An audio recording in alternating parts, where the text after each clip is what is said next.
नमस्कार मंडळी, मी अर्थातच निलेश प्रभू.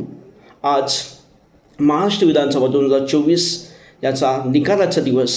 न बुद्ध न भविष्यती असं यश महायुतीला मिळालेलं आहे. 233 सीट्स, तब्बल 233 सीट 288पैकी महायुतीच्या पारड्यात पडलेल्या आहेत आणि न बुद्ध न भविष्यती कोणीही विचार केलाही नसेल असं यश महायुतीला मिळालेलं आहे. आपण जर बघाल तर अगदी 6 महिन्यापूर्वी लोकसभा इलेक्शन झाल्या होत्या.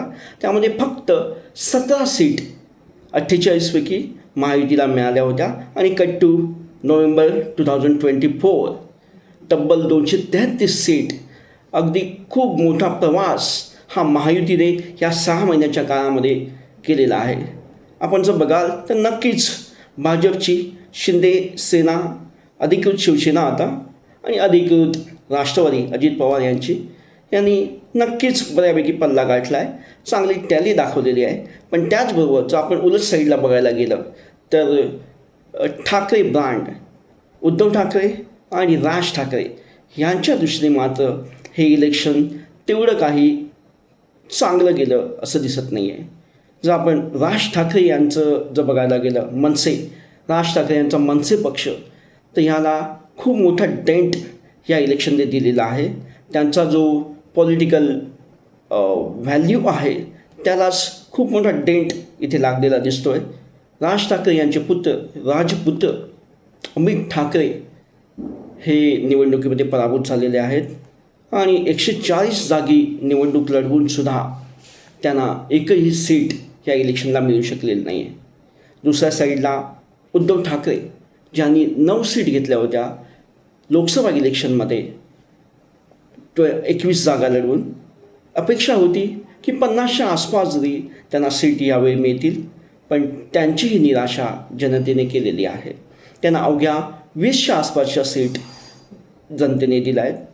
एकंदरीत जर आपण बघायला गेलं तर ठाकरे ब्रँड जो महाराष्ट्रामधला जो रिप्रेझेंट करतात ही 2 मंडळी, राज ठाकरे आणि उद्धव ठाकरे, ह्यांच्या दोघांच्याही पक्षाला एक मोठा डेंट ह्या इलेक्शनमध्ये लागलेला आहे. तुम्हाला काय वाटतं की हा डेंट जो लागला आहे तो हे दोघे भरून काढू शकतील का?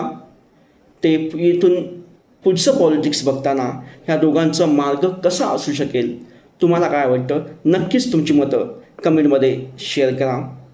आपण जर बघायला गेलं तर राज ठाकरे यांचा जी लाईन होती इलेक्शनची, तर ती अशी होती की माझा पाठिंबा आहे महायुतीच्या मुख्यमंत्र्याला, भाजपच्या मुख्यमंत्र्याला. आणि उद्धव ठाकरे यांची लाईन होती की मी ऑफकोर्स महाआघाडीचा मुख्यमंत्री निवडून देण्यासाठी माझा प्रयत्न असेल. जर आपण राज ठाकरे यांची लाईन बघायला गेली तर राज ठाकरे म्हणतात एका साईडला की मला भाजपचा मुख्यमंत्री पाहिजे. मग भाजपचा उमेदवार असताना किंवा भाजपचा ऑफिशियल उमेदवार असताना तिथे का म्हणून लोक तुमच्या मनसेला मत देतील? मला वाटतं तिथे थोडीशी चूक राज ठाकरे यांनी केलेली आहे. राज ठाकरे ह्या इलेक्शनमध्ये महायुतीच्या साईडने जाण्यापेक्षा महाआघाडीच्या दिशेने गेले असते तर नक्कीच त्यांच्या पक्षाला फायदा झाला असता. पण राज ठाकरे सुज्ञ आहेत आणि नक्कीच ते त्यांची जी पॉलिटिकल लाईन आहे ती करेक्ट करतील आणि योग्य ती दिशा ते घेतील. अगदी दुसऱ्या साईडला आपण बघायला गेलं तर उद्धव ठाकरे, बाळासाहेब ठाकरे यांचे चिरंजीव, ज्या बाळासाहेब ठाकरेंचा करिश्मा असा होता की शिवसेना सोडून गेलेला एकही आमदार परत निवडून येणार नाही, अशा शिवसेनेमधनं 56 लोकांनी, सिटिंग MLAनी, 40 सिटिंग MLAनी पक्षांतर केलं. नवीन पक्षामध्ये गेले किंवा आपण म्हणू इलेक्शन कमिशनच्या हिशोबाने त्यांनी तोच पक्ष कॅरी फॉरवर्ड केला. पण असं असूनही 56च्या 56 लोक, 40 लोक निवडून येत आहेत आणि ही गोष्ट उद्धव ठाकरे थांबू शकत नाही आहेत. याला खरंच मला वाटतं एक मोठा प्रश्नचिन्ह इथे ठाकरे ब्रँडला आणि उद्धव ठाकरे यांच्या पॉलिटिक्सला लागू शकतो.